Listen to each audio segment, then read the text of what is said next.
네, 오늘 말씀을 우리가 좀 보기에 앞서서 오늘은 우리가 기도에 대해서 좀 나누기를 원합니다. 기도.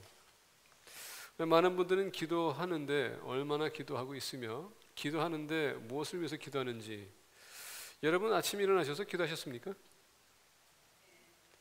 예, 눈을 뜨는 순간에 하루 시작하기 전에 기도하셨어요?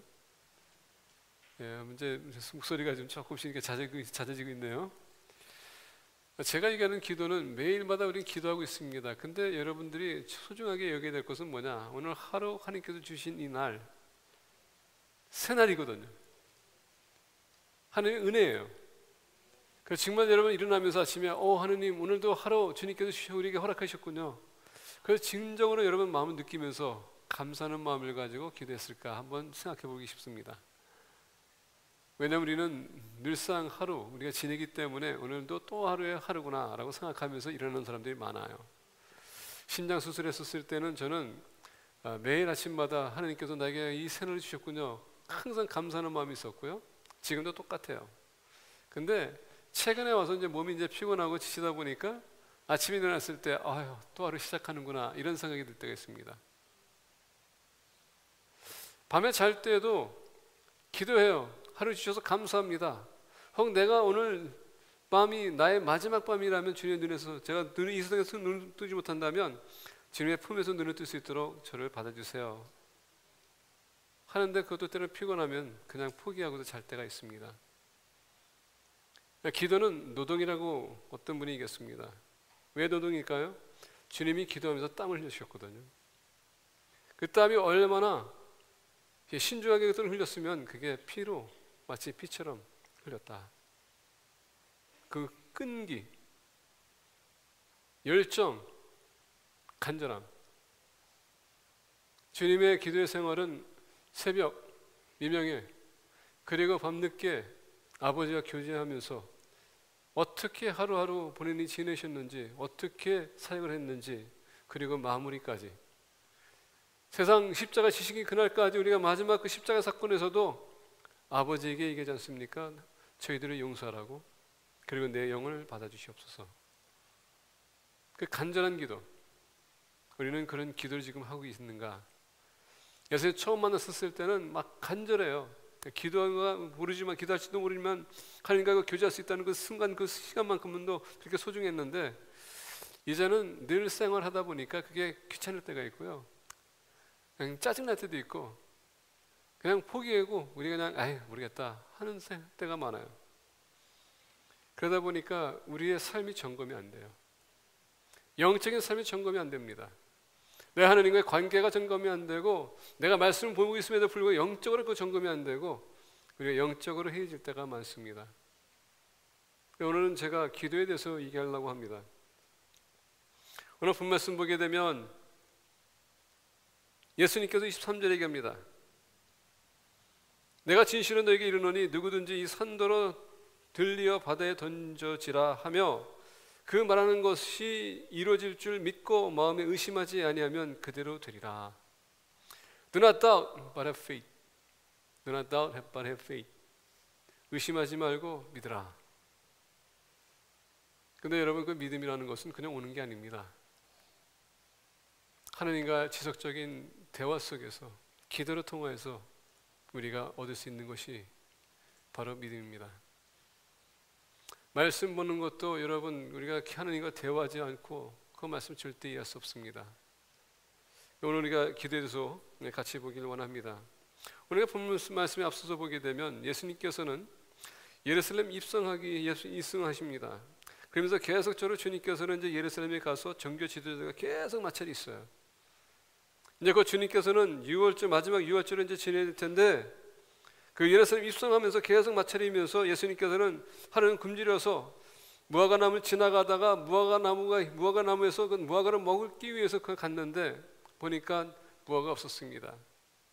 주님께서 그것을 보고 쓸모없는 나무를 보고서는 저주합니다.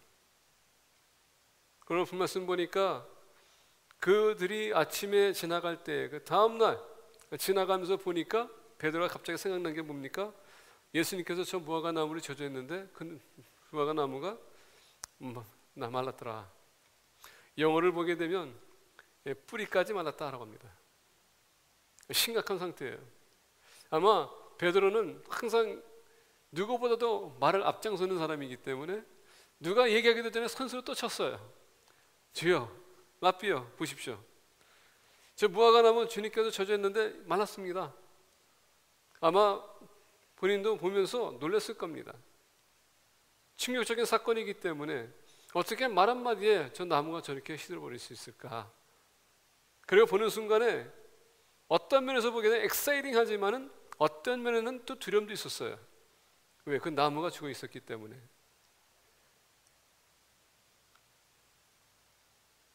근데 주님께서는 이 사건이 한두 번이 아니거든요. 주님은 사역 시작하는 순간서부터 귀신을 쫓아냈고 아픈 사람들 치유하시고 굶주린 자를 배부르게 하시고 이 모든 것을 계속적으로 해왔음에도 불구하고 왜 항상 그들이 주님께서 무슨 기적을 나타나게 되면 그들이 충격을 받고 놀랄까? 이슈가 뭔가? 아까 얘기한 것처럼 우리는 늘 일상생활을 하다 보면 너무 세상에 치여 있기 때문에 하나님의 기적을 우리가 보고 있음에도 불구하고 그냥 스쳐 지나갈 때가 많아요. 가장 놀라운 기적은 뭐냐? 오늘 하루 시작했다는 겁니다. 그게 중요한 거예요. 근데 우리는 그것도 몰라. 오늘 또 주일이니까 또 가야 되는구나. 그냥 남편의 아니면 아내의 눈치 보이기 때문에 애들이 가자고 성가시키 이렇게 하다 보니까 그리고 애들은 또 말을 듣기 싫어가지고 엄마는 교회를 안 하면서 엄마 왜 저스로 들어가 교회 안 나가려고 그래? 아빠는 왜 그래? 하면서 그런 말이 귀찮으니까 교회라도 가서 애들한테 내가 믿음 생활한다는 걸 보여주자 하는 척하니라 하고 돌아오자. 이런 마인드를 가지고 우리가 늘 생활합니다. 왜? 세상 일에 너무 힘 시달리다 보니까 교회 가는 게 그렇게만큼 귀찮아진 거고 세상 일에 너무 시달리다 보니까 영적인 삶에 우리가 둔해집니다. 그러다 보니까 기도가 필요한 거예요. 오늘 우리는 베드로처럼 똑같이 얘기합니다. 이게 무슨 시츄에이션? 예수님께서는 무화과 나무를 볼 때에 매튜에서 마가복음에서 보게 되면 그렇게 얘기합니다. 이 무화과 나무에서 무화과를 먹으려고 했는데 그 시기가 아니었다라고 합니다. 그런데 왜 예수님께서는 하필이면 이 무화과를 보고 나무를 보고서는 저주했을까? 시기도 안 됐는데. 아마 어떤 면에서 보게 되면 제자들이 예수님께서 좀 더위를 먹으셨나? 왜 갑자기 시기도 안 됐는데 무슨 무화과 나무를 이렇게 요구하시는가? 우리 임정희 집사님 집에 가게 되면 그 뒤뜰에 무화과 나무가 있어요. 이제는 어떻게 되는지 몰라. 전에는 무화과를 이렇게 따가지고 주셨어요. 또 우리 교회 성도님들 보게 되면 무화과를 따가지고 주셨는데 대부분의 보게 되면 무화과가 1년에 한 번 나오지 않습니까? 그게 보편적이에요. 근데 중동에는 원래 무화과가 2번 나와요. 이른 무화과가 있고 늦은 무화과가 있습니다. 이른 무화과는 뭐냐면 잎사귀가 풍성해지기 전에 먼저 프리피그라고 무화과가 나옵니다. 그거는 원래 딱딱하고 먹게 되면 좀 뜰보여. 근데 먹을 수는 있어요. 근데 이 나무를 보니까는 잎사귀가 풍성하거든요. 그럼 늦은 이제 무화과 나무가 나올 때가 됐는데 아직은 거기에 프리피그라서 이른 무화과가 있다는 얘기예요. 근데 가서 보니까 잎사귀는 풍성한데 그것까지도 없다는 얘기입니다.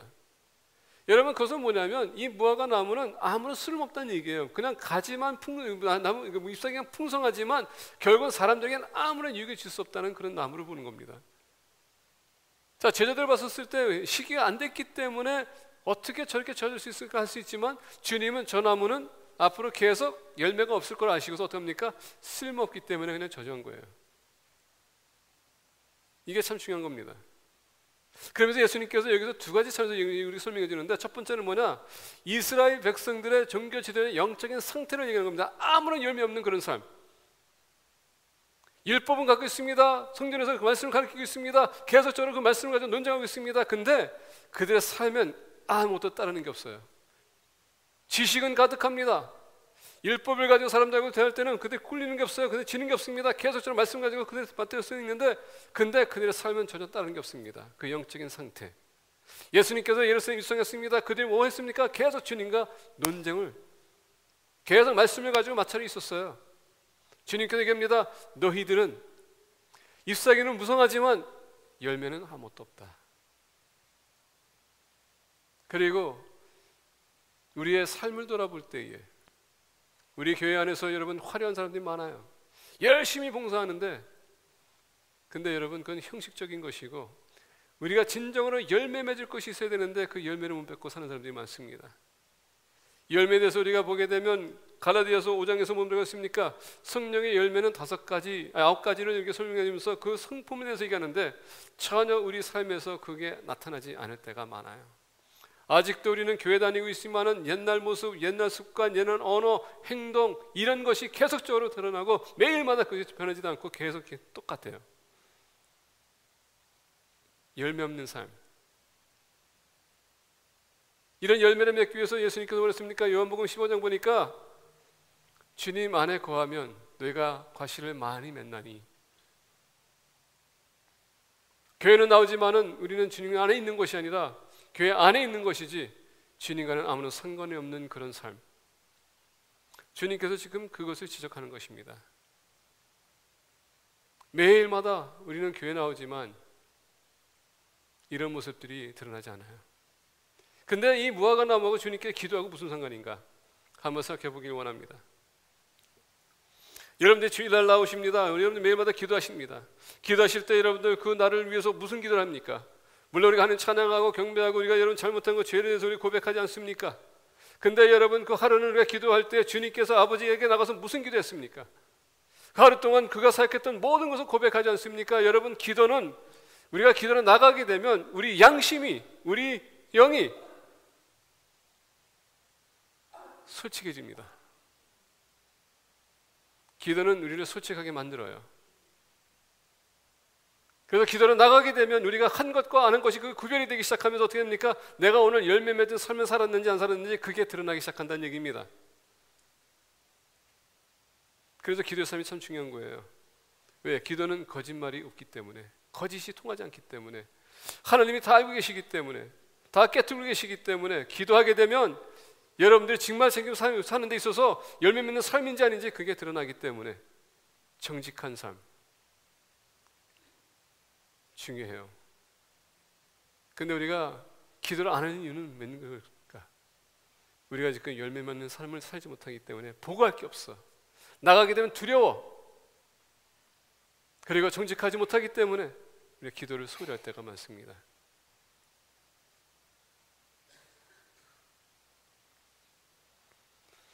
베드로가 생각하기 나서 여짜오되 랍비여 보소서 저주하신 무화과 나무가 말랐나이다. 아마 12 제자에서 오늘 말씀 보니까 베드로가 생각이 났다라고 했습니다. 다른 제자들은 아마 일상생활 본인이 바쁘다 보니까 지금 예루살렘 왔다 갔다 종교시간에 눈치 봐야 되지, 예수님 쫓아가야 되지, 늦은 밤에 왔다 갔다 해야지 힘들다 보니까, 근데 그 와중에서도 베드로는 그게 생각이 났어요. 오늘 말씀 보니까 랍비여 보소서 저주하신 무화과 나무가 말랐나이다. 예수님께서는 베드로에게 얘기합니다. 너도 마찬가지로 열매가 지금 있냐 없냐 그걸 점검하라. 술 먹는 사람이 되지 말고 열매 맺는 사람이 되라. 그렇게 하기 위해서 여러분 우리가 계속적으로 기도해야 돼요. 자신을 점검해야 돼요. 하나님과의 관계 속에서 내가 어디까지 도달했는지 우리가 확인할 필요가 있습니다. 기도하지 않고서는 절대 우리 자신을 돌이켜볼 수 없습니다. 여러분 관계라는 것은 참 중요한데요. 계속 얘기하지만은 요새는 우리 남성교회 성경 공부하게 되면 우리 남성들이 아내에 대해서 이 얘기 저 얘기합니다. 우리 여성들은 우리 남성들이 자기에 대해서 아무것도 모른다고 하지만 다 알고 있어요. 그리고 여러분들이 상상할 수 없는 얘기까지도 해요. 험을 본다는 게 아니라 무슨 얘기냐면 우리 아내가 나를 볼 때 내가 아무것도 모르고 있다고 생각한다는 게 그게 섭섭한 거예요. 근데 제가 이제 우리 집사님들 이렇게 이제 실망을 얘기하면 이제 막 얘기하면 우리 남자들 되게 저기예요. 아무것도 모른다고. 근데 아까 얘기했죠. 남편들이 다 알고 있어요. 그리고 이 남편들은 또 우리 아내는 나에 대해서 아무것도 모른다고 하는데 가만히 이렇게 탁 들어보면 남편에 대해서 다 알아. 그게 뭐였는지 아십니까? 오랫동안 살아보니까 영어하고 한글이 서툴어도 그 삶을 통해서 서로 알아간다는 얘기예요. 그래서 제가 얘기합니다. Believe me, they know more about you than you think you know them. They know you. 알아. 관계가 그것을 여러분 드러나는 겁니다. 예수님과의 기도의 삶이 우리에게 그것을 보여주는 거예요. 내가 어떤 사람인지, 내가 지금 열매 맺는 삶을 살고 있는지 아니면 열매가 없는 삶을 살고 있는지, 나의 기도가 그것을 드러내는 겁니다. 무화과는 여러분들이 형식적으로만 여러분 입상에 많은 게 아니라 그 가까이 갈 때마다 열매가 드러나서 너는 정말 열매가 많구나, 이런 삶으로 드러나는 우리 공동체가 되기를 축복합니다. 또 오늘부터 기도한다고 해서 기도 막 해놓고서는 아무것도 하지 마시고 거짓말쟁이가 되지 말라는 얘기입니다. 두 번째로 본 말씀 보겠습니다. 22절에서부터 23절입니다. 예수께서 그들에게 대답해 이르시되 하느님을 믿으라. 그래서 참 재밌는 건 뭐냐면 베드로는 이 무화과 나무가 지금 시들었다는 걸 얘기하는데 예수님께서 거기에 대한 아무런 반응이 없어요. 전에도 베드로에게 그냥 아무런 반응이 없는 것처럼 이번만큼도 똑같이 베드로에게 아무 반응이 없으세요. 아마 이맘때쯤 되면 베드로가 좀 이렇게 캐치를 해야 될 것 같아요. 내가 항상 이렇게 말을 좀 너무 이렇게 앞서가는구나, 내가 좀 절제하고 주님 무슨 생각하고 있는지 그것을 내가 좀 이해되겠구나 하고서 얘기해야 되겠구나 해야 되는데, 그게 아니라 항상 저기다 보니까 또 오늘도 예수님께서는 베드로에 대해 반응 안 하고 어떡합니까? 예수께서 그들에게 대답해요. 자, 베드로에게 얘기한 게 아니라 이제 그들에게 얘기합니다. 이르시되 하느님 믿으라. 왜? 이 와중에서도 지금 이 시츄에이션이 어떻게 된 건지 다 이해하려고 파악하고 있었습니다. 관찰하고 있었다는 얘기예요. 어떻게 이런 일이 생길 수 있지? 그러다 보니까 예수님께서 얘기합니다. 하나님을 믿으라. Have faith in God. 하나님의 능력을 믿으라는 게 아니라 하나님을 믿으라는 얘기예요. 그러면서 23절 보니까 내가 진실로 너희에게 말을 이르노니 누구든지 이 산더러 들리어 바다에 던져지라 하며 그 말하는 것이 이루어질 줄 믿고 마음에 의심하지 아니하면 그대로 되리라. 예수님께서는 참 재밌고 그리고 신기하고 또 이해할 수 없는 그런, 그리고 또 힘든 그런 말을 합니다. 내가 진실로 너에게 이르노니. 여러분 전에도 말씀드렸죠. 예수님께서 진실로라고 하면 그것을 꼭 우리가 들어야 된다고, 중요한 말씀이라고. 근데 어떨 때 제가 이거 볼 때마다 언제 주님께서 거짓말했나라는 생각도 들어요. 왜냐하면 진실로, 아니면 제자들이 지금 예수님께서 얘기하실 때 그걸 다 거짓말로 받아들였나, 아니면 그게 진실되게 받아들이지 못했나, 아니면 예수님께서 얘기할 때마다 건성적으로 들었나, 이런 것을 한번 생각해 봅니다. 그러니까 주님께서는 이들에게 얘기합니다. 진실로 너희 들어야 된다. 이건 꼭 필요한 건데, 이 산더러 들리어 바다에 던져지라. 자, 지금 예수님께서 어디 있을까요? 주님은 지금 제자들과 지금 어디 있습니까? 이 산에 계셨을 때 가장 높은 곳이 지금 예루살렘입니다. 그 산을 얘기하는 겁니다. 예수님께서 예루살렘 올라갈 때마다 무슨 사건들이 이루어져요? 계속 종교 지도자들과 싸움이 있어요. 말씀을 가지고 존재하고 있습니다. 이게 문제란 얘기예요. 오늘 본 말씀 보기에는 산, 참 재미있는 것인데,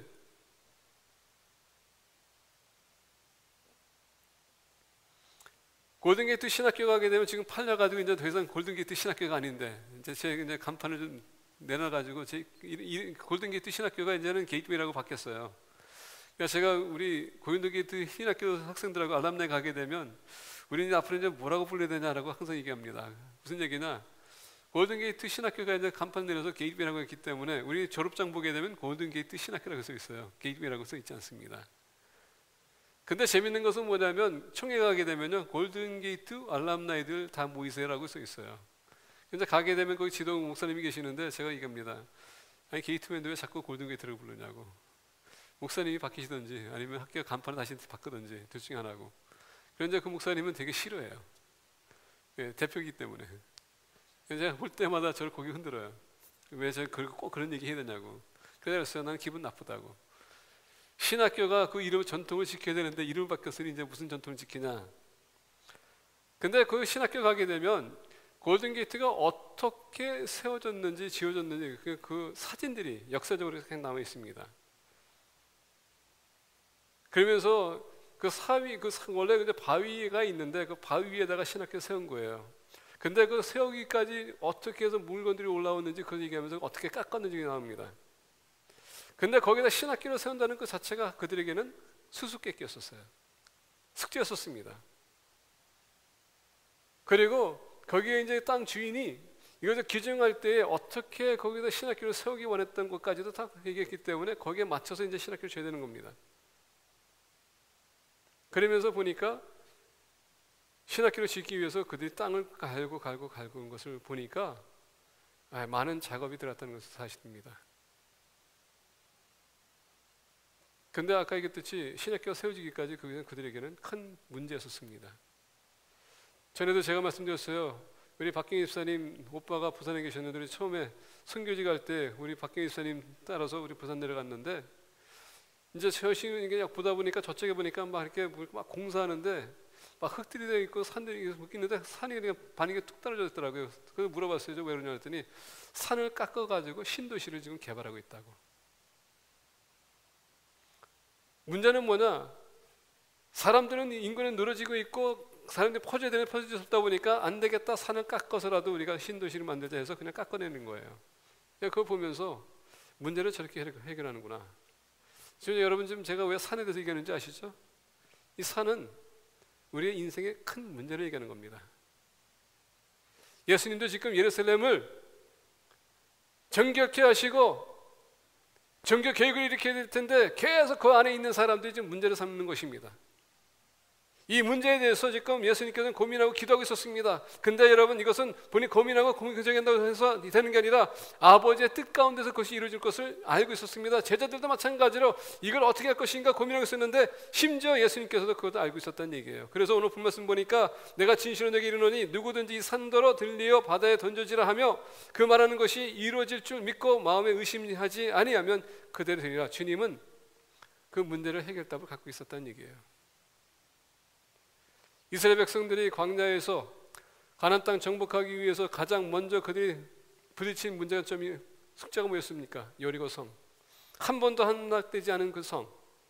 어떻게 그것을 그들이 해결할 것인가? 이게 중요한 거거든요. 여호수아가 기도하러 나갔습니다. 그리고 하나님께서 만나십니다. 그리고 하나님께서 그에게 응답해 주십니다. 여리고 성을 함락할 생각하지 말고 내가 지시하는 대로 하라. 그냥 뺑뺑이 돌렸어요. 그리고 외쳤더니 모든 게 무너졌어요. 오늘 다시 얘기한다면 여러분 인생에 문제가 있습니까? 그래서 내가 해결할 수 없는 문제가 있습니까? 기도하라는 얘기예요. 하나님은 모든 것이 가능하신 분이시기 때문에 그래서 그를 have faith in God 하나님 믿으라는 얘기입니다. 불가능한 것이 없는 하나님 그분에게 나가라. 그 문제를 가지고 나가라. 하나님께서 그 문제를 해결해 줄 수 있다. 문제는 뭐냐? 우리가 하나님을 신뢰하지 못할 때가 많아요. 그게 문제입니다. 내가 해결해야 되겠다고 모든 것을 내가 시도해보지만 안 될 때가 많아요. 깨지고 상처 입고 넘어지고 그리고 난 다음에 우리가 돌아올 때가 많지 않습니까? 주님은요 그때까지 뭐라고 하냐, 도난 탕자의 비유입니다. 너가 가장 낮은 데로까지 갈 때까지 나는 기다리겠다.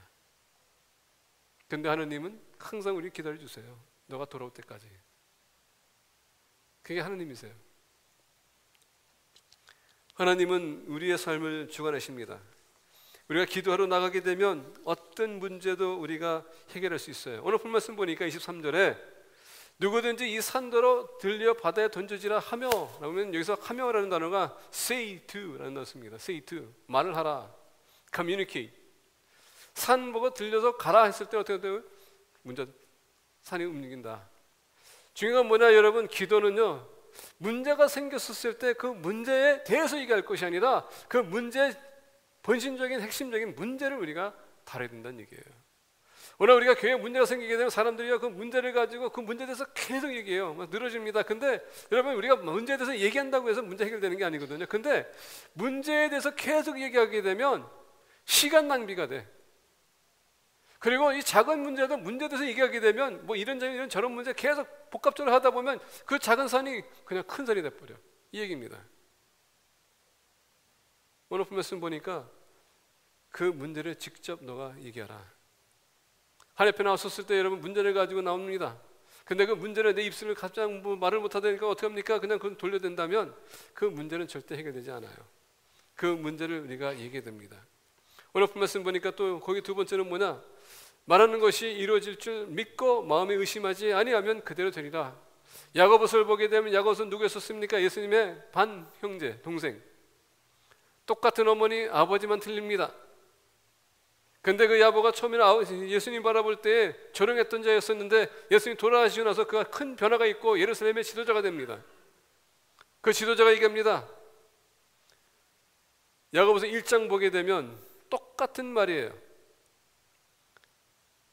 그 말하는 것이 이루어질 줄 믿고 마음에 의심하지 아니면 그대로 되리라. 우리가 지혜가 부족하면 어떻게 하라고요? 구하라. 근데 구하되 의심하지 말라. 의심할 거든 구하지도 말라. 중요한 건 뭐냐? 믿어야 된다는 얘기입니다. 하나님은 능력의 하나님이세요. 기도할 때 그 능력이 나타난다는 얘기입니다. 그 능력을 바라보는 것이지 문제를 바라보는 게 아닙니다. 그래서 여러분 보게 되면 문제보다 크신 하나님을 우리가 바라봐야 돼요. 왜? 그분에게 능력이 있기 때문에. 어떤 문제도 주님은 다 바꿀 수 있어요. 변화시킬 수 있습니다. 더 나아가 때로는 여러분 우리가 기도 나가게 되면 하나님께서 그 문제를 바꾸는 게 아니라 여러분들을 바꿀 수 있어요. 그게 중요해요. 문제가 지금 나지 그 앞에 있는 게 문제가 아닙니다. 마치 야고보가 에서의 장자명을 받고 도망갔었을 때에 하나님께서는 야고보를 바꿨지 에서를 바꾸지 않았습니다. 하나님 우리가 때로는 바뀌기 원하세요. 근데 여러분 기도할 때 하나님께서는 우리에게 말씀해 주세요. 문제가 생겼습니까? 기도하러 나가셔야 돼요. 그 안에서는 하나님의 응답이 있습니다. 거긴 답이 있어요. 세 번째 오늘 말씀 보게 되면 24절부터 25절입니다. 그러므로 내가 너희에게 말하노니 무엇이든지 기도하고 구하는 것은 받은 줄로 믿으라. 그리하면 너희에게 그대로 되리라. 서서 기도할 때에 아무에게나 혐의가 있거든 용서하라. 그리하여야 하늘에 계신 너희 아버지께서도 너희 허물을 사하여 주시리라 하시니라. 오늘 많은 분들이 이거에 대해서 막 고민하고 씨름하고 용서해 줘야 됩니다 그러면 난 절대 못해요. 잊어야 됩니다. 나는 절대 잊지 못합니다. 어떤 분들은 그렇게 해요. 나는 용서했고 잊어버렸습니다. 근데 그 이름 나오면은 옛날 과거서부터 쭉 얘기하다 1시간이 넘어. 그 잊어버린 게 아니에요. 아직도 마음에 품은 거예요. 우리 모두에게 그게 있는 것 같아. 이게 트라우마라는 게 오래가요. 한번 트라우마가 오게 되면 그게 회복이 되기 위해서는 시간이 걸려요. 쉽게 잊을 것이 아니야. 근데 잊을 수는 있어. 제가 왜 그런지 아십니까? 우리 남편들과 아내들, 우리 특히 남편들은 우리 아내의 생일 아세요? 근데 꼭 그때 가면 잊어버려. 가장 중요한 날짜라고 보는데 우리 잊어버려. 결혼기념일도 우리가 제일 중요한 날이라고 하지만은 일이 생기고 그러다 보면 어떻게 됩니까? 그날 잊어버려. 근데 신기하게도 몇월 며칠 날 어떤 축구팀이 누가 챔피언이라고 그러면 그건 다 기억하고 있어. 작년에 슈퍼볼 누가 이겼습니까? 물어보면 다 알아. 그 전 것도 알아. 저는 그렇게 김강경 하는데, 근데 이상하게 우리는 잊어버려도 될 것은 다 기억하고 있고 꼭 잊어버리지 말아야 될 것은 다 기억하고 있어요. 문제가 뭐냐? 시간이 되면 여러분 다 잊어버린다는 얘기입니다. 자, 다시 얘기한다면 용서는 우리의 선택권이에요. 내가 용서할 수 있고 용서하지 않을 수도 있어요. 그건 선택권입니다. 잊어버리는 건 시간이 필요해요. 그런 과정입니다.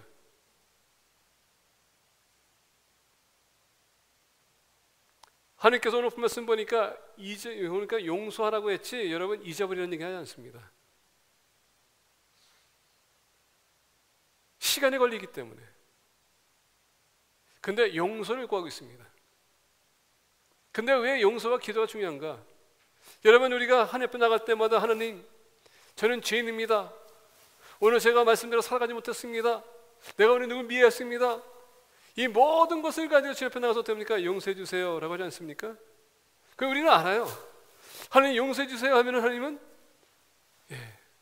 신실하신 분이세요. 용서해 주세요. 우리는 용서를 엄청나게 받고 있거든요. 자, 그러면 우리가 왜 다른 사람 용서해야 될까?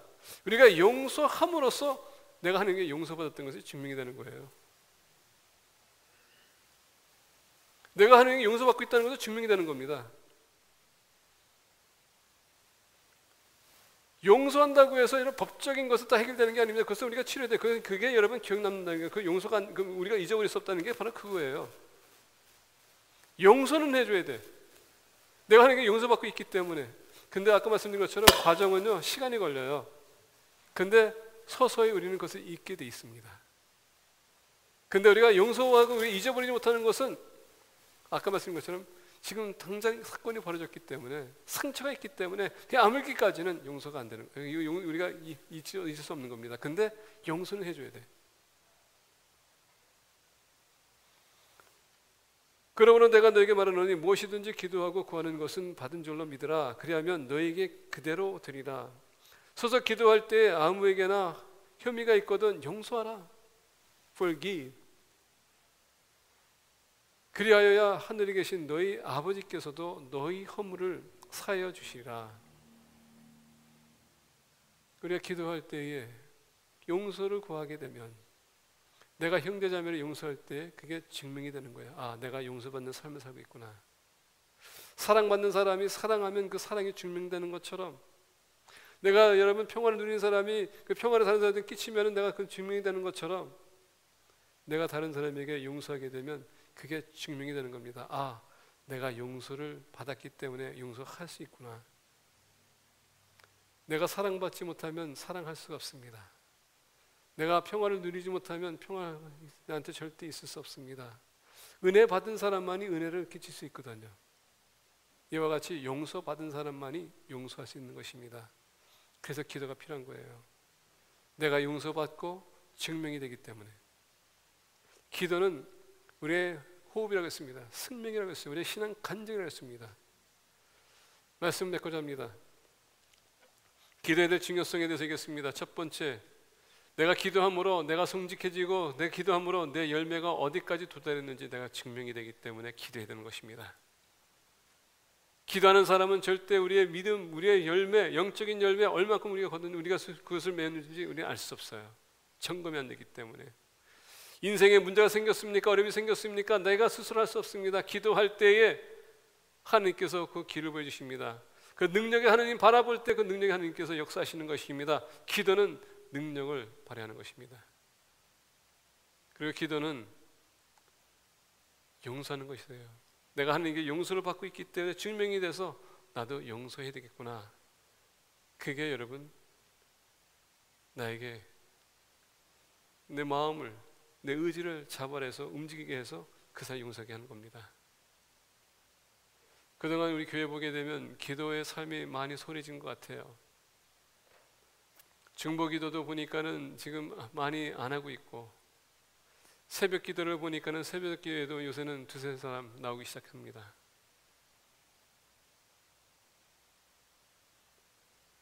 우리가 하느님과의 교제의 삶을 살고 있다면은 기도 소리해서는 안 돼요.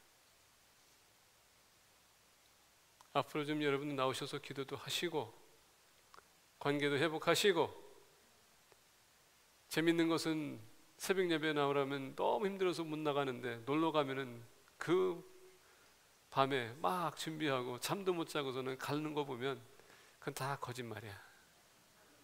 다 거짓말이야.